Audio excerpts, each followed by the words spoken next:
नमस्कार, आप सभी का स्वागत आपके अपने YouTube channel RNS education news में। दोस्तों सुप्रभात, गुड मॉर्निंग आप सभी को। तो इस वीडियो में बात करने वाले हैं राजस्थान चिकित्सा विभाग। तो दोस्तों एक खबर आई है और उस खबर में ये बताया गया है कि राजस्थान के चिकित्सा विभाग में 50,000 से ज़्यादा जो पद हैं, तमाम जो कैडर्स हैं उनके पद खाली हैं। पूरी खबर क्या है और सरकार का रुख क्या है उस पर भी बात करने वाले हैं। तो आइए खबर को बताते हैं पूरी। सबसे पहले तो ये जो जानकारी ली गई है दोस्तों दैनिक भास्कर की, आज के दैनिक भास्कर समाचार पत्र में आई है, आप लोग देखें। डॉक्टर से लेकर नर्स, एएनएम, वार्ड बॉय के 50,449 पद खाली। ठीक है, ये यहाँ पर हेडलाइंस आप लोग देखें। अब देखिए, राइट टू हेल्थ तो बिल यहाँ पे लागू कर दिया, लेकिन राइट टू हेल्थ बिल में क्या हुआ है दोस्तों, डॉक्टरों की हड़ताल के बाद एक तरीके से राइट टू हेल्थ बिल जो उसमें चेंजेस किए गए वो किसी काम के नहीं है, यानी कि आम जनता इसमें हार गई है डॉक्टरों के आगे, ये सच्चाई है। 50 बेड से कम के हॉस्पिटल कोई आरटीएच के दायरे में नहीं आएंगे। जिन हॉस्पिटलों ने सरकार से कोई भी किसी भी तरीके की छूट नहीं ली है वो भी दायरे में नहीं आएंगे। अब आप लोग अंदाज़ा लगा लें कि कोई इमरजेंसी होगी तो हम सबसे नज़दीक के हॉस्पिटल में जाते हैं, और नज़दीक का हॉस्पिटल मान लो 50 बेड का नहीं है तो आरटीएच का लाभ नहीं मिल पाएगा। एक तरीके से सरकार ने डॉक्टरों के आगे अपने घुटने टेके हैं, गहलोत सरकार ने, और अब वाहवाही कर रही है कि हमने पहला स्वास्थ्य कानून दिया। बिल्कुल, डॉक्टरों की हड़ताल जो हुई और उसके बाद सरकार से वार्ता हुई उसमें इस बिल को पूरी तरह कमज़ोर कर दिया गया है। खोदा पहाड़ निकली चुईया वाली बात आज के दिन आरटीएच बिल की है, ये सच्चाई है। खैर उस पर अब नहीं जाना, बता दिया। 17 दिन के बाद 95% निजी अस्पताल इस दायरे से बाहर हो गए हैं। सरकारी अस्पतालों पर बार भार पड़ने वाला है। 50,000 पद खाली पड़े हैं। सरकार ने पिछले दिनों 1765 डॉक्टर्स को नियुक्ति देने का यहाँ पर काम किया गया है। चुनावी साल में राइट टू हेल्थ बिल सरकार का बोझ सरकार के कंधे पर आ जाने के कारण 50,449 खाली पद कोड में खाज बढ़ाएंगे। ऐसे में इस कानून के रूल्स बनते ही जनता पहला हमला सरकारी स्वास्थ्य केंद्रों पर करेगी और दूसरा नंबर रियायती ज़मीन या प्राइवेट मेडिकल कॉलेजों के अस्पतालों पर पड़ेगा। जो प्राइवेट मेडिकल कॉलेज हैं उनको इनमें शामिल किया गया है। 50 बेड से ज़्यादा के हॉस्पिटल्स हैं उनको भी शामिल किया गया है। अब देखिए यहाँ पर ये जो खाली पदों का विवरण है साथियों वो देख लो आप लोग। प्रदेश के सरकारी अस्पतालों में अभी कितने हैं पद रिक्त? निदेशक से एमओ, सामान्य डॉक्टर स्तर के, यहाँ पर आप लोग देखें ये तकरीबन 4,000 है, 3996। चिकित्सा अधिकारी का विभिन्न कैडर खाली पद 1801 हैं। Senior medical officer, MO, dentist, ये आप लोग देखें साथियों 3073 पद खाली हैं। नर्सिंग अधीक्षक और नर्सिंग ऑफिसर प्रथम और द्वितीय, ये खाली आंकड़ा दिया गया है 7108 का। ठीक है ना।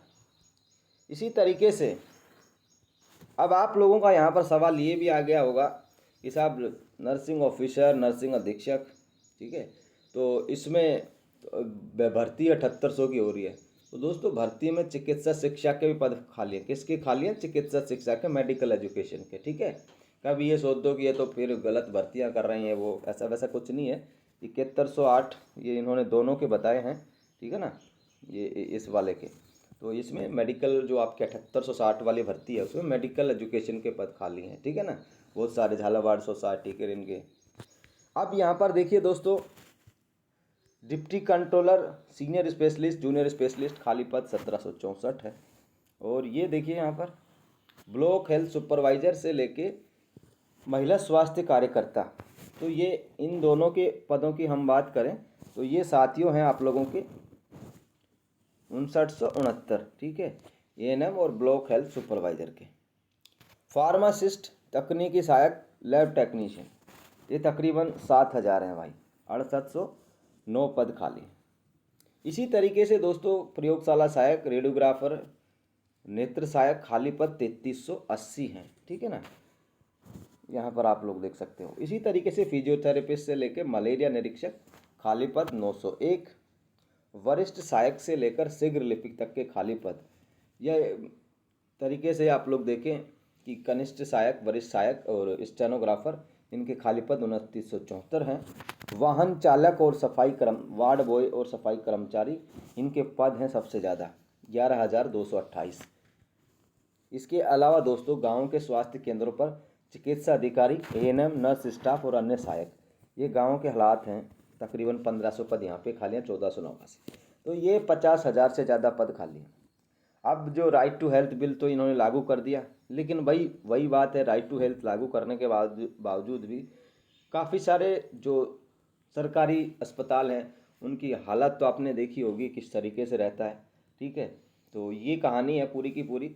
लोग सरकार को चाहिए कि वो ये जो 50-60 जितने भी हज़ार पद खाली हैं उन सब पर भर्तियां करे, और भर्तियां एक अच्छे तरीके से करे। जिस तरह की बंदरबाट अब कर रही है भर्तियों में, कभी बोनस अंक चेंज कर रहे हैं, कभी कुछ कर रहे हैं, कभी कुछ कर रहे हैं, तो ऐसी चीज़ें नहीं होनी चाहिए चिकित्सा विभाग की भर्तियों में। और चिकित्सा विभाग के बच्चों को भी मांग करनी चाहिए, जिस तरीके से आरपीएससी है, राजस्थान लोक सेवा आयोग है, कर्मचारी चयन बोर्ड है, इसी तरीके से राजस्थान के चिकित्सा विभाग के लिए कोई भर्ती एजेंसी ने बनानी चाहिए, ताकि वो पूरी की पूरी सिलेक्शन की प्रक्रिया को कर सके। लेकिन वही बात है कि सबको पड़ी है अपनी अपनी, बस किसी भी तरीके से कोई मांग नर्सेज यूनियन भी नहीं करती हैं। इनको नर्सेज निदेशालय चाहिए, लेकिन चिकित्सा विभाग की भर्तियों के लिए कोई एजेंसी आयोग नहीं चाहिए। ये सच्चाई है। आज की जितनी भी नर्सेज यूनियन काम करनी है राजस्थान में, सब के सब बस ये झंडे के नीचे आने वाले हैं, बाकी और कुछ नहीं करने वाले। तो ये कहानी है, ये कोई इनकी मॉनिटरिंग नहीं करता कहाँ से क्या हो रहा है, क्या कुछ नहीं है, लेकिन सब के सब बस ऐसे ही है। तो दोस्तों ये जानकारी थी आप लोगों के लिए। इतने पद खाली हैं आप लोग देख सकते हैं। आप लोगों को मांग करनी चाहिए ज़्यादा से ज़्यादा पदों पर भर्तियां हो और अच्छे तरीके से भर्तियां हो। धन्यवाद दोस्तों, फिलहाल के लिए इस वीडियो में इतना ही। ये जानकारी आप हमारे टेलीग्राम ग्रुप पर देख सकते हैं, लिंक डिस्क्रिप्शन में दिया गया है। जय हिंद, जय भारत।